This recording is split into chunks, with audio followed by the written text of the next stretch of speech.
Ada satu pertanyaan ya yang sering ditanyain klien-klien ya, teman-temanku, klien-klien kita juga ya. Satu pertanyaan besar, ini khususnya buat investor ya, yang punya duit banyak, yang kapanpun beli, kapanpun mau beli properti, dia bisa gitu loh. Cuman kan mikir nih, kayak masa aku sembarangan, kayak harus apa belinya itu bisa di sembarang waktu gitu loh. Nah, biasanya mereka bakal tanya, Fer, kapan waktu paling terbaik buat aku beli properti? Waktu terbaik beli properti ya sebenarnya sih kalau menurut saya pribadi ya ini ya setiap saat. Kenapa kok setiap saat? Karena begini, di saat properti booming itu ada yang bilang, waduh, sudah mahal harganya dan sebagainya.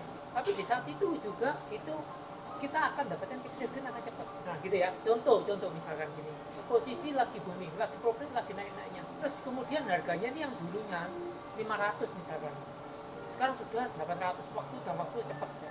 800. Ada yang berpikir, waduh percuma sudah mahal. Tapi kita perlu ingat, waktunya yang kita capai itu berapa lama. Kalau itu masih sebentar, itu pasti ada waktu lagi yang rada panjang mesti. Katakan gini, oke kita beli 800, tapi untuk mencapai 1M, kita mungkin perlu cuma 2-3 bulan. Tapi kalau di saat sekarang posisinya itu tidak booming, dari harga 500, ya kan? Kemudian butuh turun 400. Kita berharap naik 500 lagi aja. Butuh waktu mungkin setahun 2 tahun. Iya, jadi istilahnya kalau ditanya kapan butuh properti yang pas, ya setiap saat. Setiap saat itu udah mati, segala kondisi itu pasti ada peluangnya.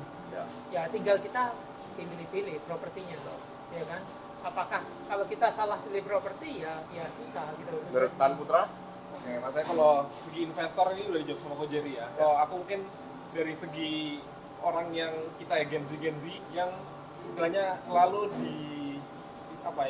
disuruh untuk beli sekarang ya kan. Menurutku waktu terbaik kalau kamu mau beli rumah, apalagi rumah pertama ya, itu big investment ya, kamu ready, kamu siap. Ini ya. dari sudut pandang seorang Gen Z mungkin yang masih muda, yang mungkin dananya terbatas ya seperti itu ya. Oke, siap. Ya, jadi ketika kamu ready, kamu siap, bukan ketika ada yang murah terus DP 0%, tapi angsuranmu sama cicilan sama gaji dan penghasilanmu itu masih mepet-mepet gitu. Nggak sampai beberapa tahun biasanya akhirnya kesulitan, jual dan lain-lain. Dan dijual tambah rugi. Berdobel-dobel lagi ruginya. Ya, akhirnya ini malah nyalahin agent ya kan. Soalnya kan sekarang yang penting kebanyakan kan ya udah DP 0% kok, cicilan 5 juta sebulan.